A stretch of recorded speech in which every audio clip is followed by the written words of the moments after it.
Hi, Hannah asked me a question and I will happily work out problem number 4. I love doing this. So let me pick a pretty color to work with and let's get going. We have, I love this, Dr. Hollers. At any rate, pricks Leslie Morley's finger and toe and measures reaction times of 15.2 milliseconds for the finger. Okay, so let's write that down.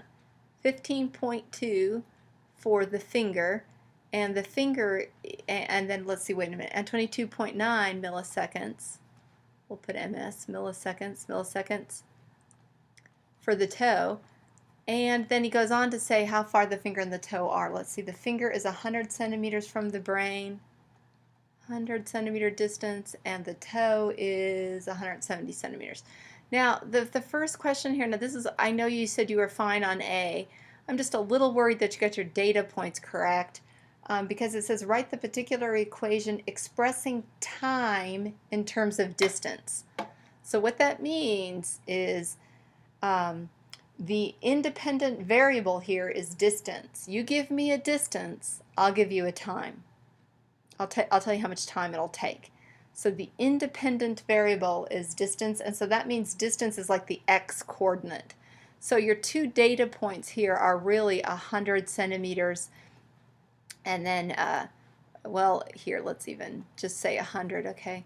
Just our two data points here are 100, 15.2. Wait, is that right? Yeah, could you give me a distance? See, you give me a distance. This is the x coordinate. I will give you a time. And so time is going to be plotted on the y-axis. So I don't know, you can think of this as time, but it's going to be on the y-axis, okay? And then my other data point, then of course I have to stay consistent. 100, 15.2, it's going to be for 170 centimeters, it's going to be 22.9 milliseconds. All right, so those are my two data points, and then I have to find the particular equation using those two data points, and so we should find here that the time is equal to, and I'm not going to go over that because you said you didn't struggle with this part right here, so I'm just going to go, I don't want to make this too long. But using these two data points, you will find the slope. Remember, the slope is change in y over the change in x, and so if we consider y, which is really the time, okay, that would be the t right here, okay, and then d would be the distance right here. So distance is sort of your x coordinate, time is your y coordinate. So the slope could also be thought of as the change in time over the change in the distance, and then we could put the t and d in there. All right, hopefully that's all okay. All right, and then B, you had how long would it take Leslie to say ouch if pricked in the neck 10 centimeters from the brain? All right, so you see you had to just put that in here. You had to put for 10 centimeters, and everything's in centimeters and milliseconds, and so hopefully you got that. And here you would get 5.3. When you work that out, I think you get 5.3 milliseconds because our time is in milliseconds. So let me jump up to C, which is where you said you had the trouble, okay? Now it says, what does the time intercept equal, and what does it represent in the real world? Now remember, time is the y-axis. So really, because of that, you could think about it this way: y equals 0.11x, right? Plus 4.2. See, this is slope-intercept form, where 4.2 is my y-intercept. Now remember, in this problem, y is time. So the time intercept is 4.2. And what does that represent? Okay. And remember, what that means is, what this means, you're going to get the y-intercept when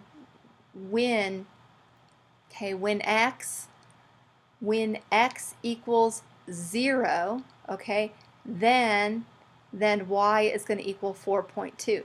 Now again, remember, X is the distance. So in other words, what we're saying here is when distance is 0, when we're at the brain, okay, then how long does it take the brain to react?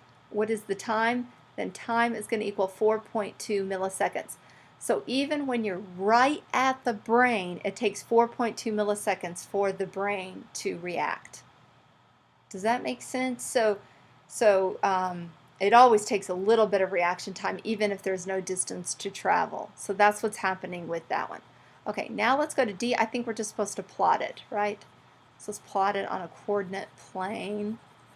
So hopefully all of that makes sense. And I have my 2 data points. That's all I'm going to plot. Because 2 points determine a line. I got my 2 points. So, you know, it's a little tricky. You got to make sure you get your X and Y coordinates correct again. So remember what the X and the Y coordinates are here. All right, so let's come over here. Here's my data. So remember my y-axis here is time. So this is my time. And this is going to be my distance down over here. And let's see what makes sense here. Looks like my distances are, if I count by 100 centimeters, does that make sense? Let's see. Because you could be 10 centimeters from the brain, so could I count by tens? 10, 20, 30, 40, 50, 60, 70, 80, 90, 100. This would be 100 centimeters right here. Okay, and let's see. Let's see. 10, 20, 30, 40. Let's do 50. We'll just label a few of these. Okay, 100. 110, 120, 130, 140, 150, 160, 170. That seems like an important data point, so I'll just kind of label that one. 180, 190, 200 centimeters right here, okay? And now let's see on time. Let's go with maybe what should we label these by? Like, I think we better go counting by fives, like 5 milliseconds. 10. Why would I count by fives though? Can't I just count by ones here? No, I don't think I can. I think I need to count by 5 milliseconds. So let's see. This is going to be 5 milliseconds, 10 milliseconds, 15, 20, 25, 30, 35, 40, 45, 50. I think that's going to be what we're going to need. Can I go? Well, maybe I can go by twos. Why don't we go by twos? Because I'm just not happy with that. That just seems like it's going to be too spread out. So let's see if we go by twos here on the time. So let's see. I'll go by 2 milliseconds and then 2, 4, 6, 8, 10. So this would be 10 milliseconds right here, okay? 12, 14, 16, 18. This would be 20 milliseconds. And then 20, 22, 24, 26, 28, 30 milliseconds right here. All right, I think that'll work. All right, now let's graph our data points, our data points. 115.2. I'll just come over here. Let's see, where was the 100 right here, right? 100, and then let's see, 15, 12, 14, right here, right? 115, about right there. Don't do that. Right there, we'll kind of make it fat, right? And then 170 is going to be 22.9. Let's see, 20, 22, is that right? 10, 12, 14, 16, 18, 20. There's 20 right there. That's 20. So 22 is just going to be up right here and to 170. Right there. Okay.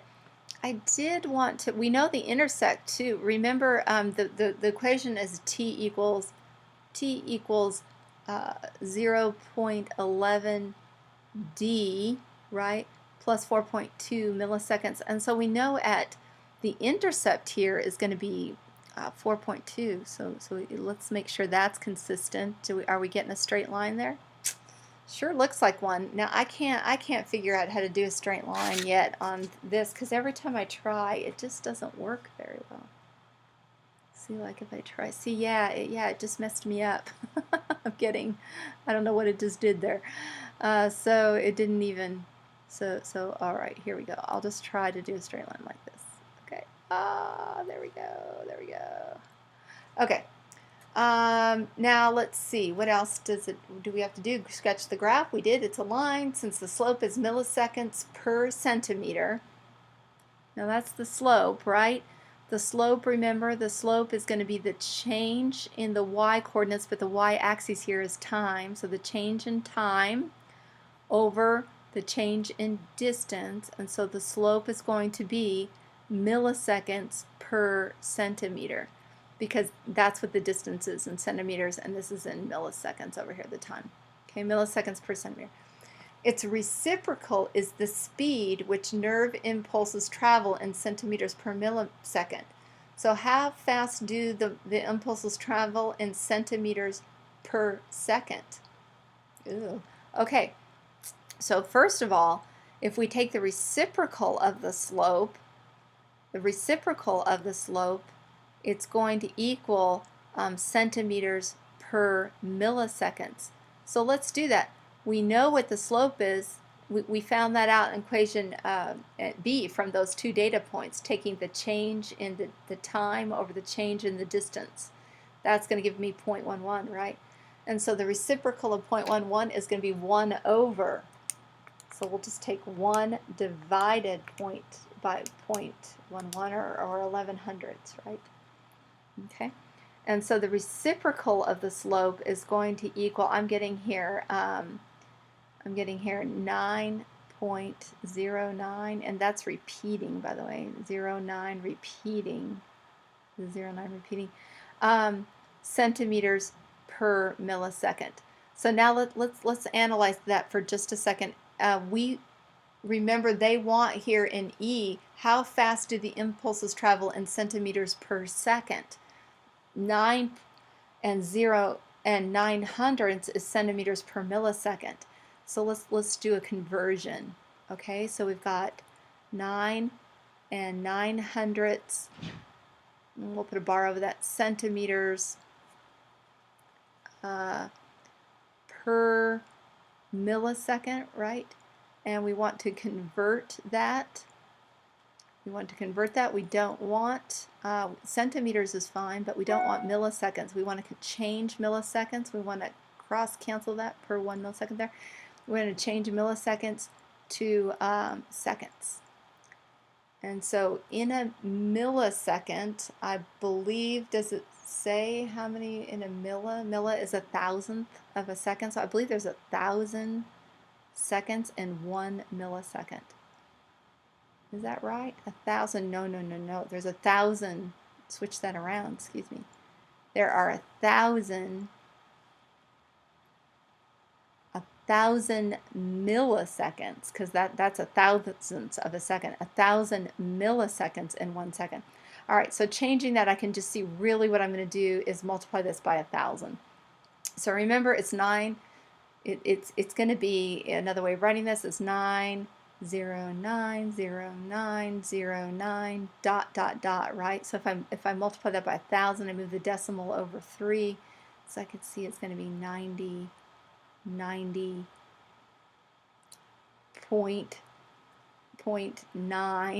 right? And then again, just repeating over and over and over again. And I really can just round this, which is approximately 91, right? And then let's see the milliseconds. That would be centimeters per second. Wow, think about that. 9,091 centimeters per second. That's pretty fast. That's pretty fast. Okay, so hope that helps, and hope you have a wonderful rest of the day. Okay, bye. Let me see.